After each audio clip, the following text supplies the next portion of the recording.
ভাইয়া 1 প্যাকেট চিনি আর একটু সয়াবিন তেলের বোতল দেন। আচ্ছা ভাই দিতেছি। এই নেন ভাই। ভাই কত হইলো? ভাই 220 টাকা। আচ্ছা ভাই দিতেছি। এই না। ভাই আমি ক্যাশ টাকা লেনদেন করি না, আমি বিকাশে লেনদেন করি। বিকাশে দেন। আরে ভাই আমার কাছে নগদ টাকা আছে, আমি আপনাকে বিকাশে দেবো কে? আরে ভাই আপনি যদি বিকাশে টাকা দিয়ে জিনিস নেন তো নেন, না নিলে পরে জান আপনার কাছে বেচবো না। আচ্ছা দিতেছি, নাম্বার কোন? তোলেন 01931 5451। দেখেন ভাই গেছে। হ্যাঁ ভাই আইছি। শালার মালিক প্রতিদিন যাওয়ার সময় পকেট চেক করো, আচ্ছা কেবল চেক করো দেখ পানি। আচ্ছা টাকা আমি বিকাশে নিছি।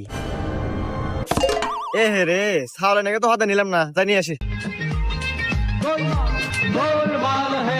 না তুহানের মা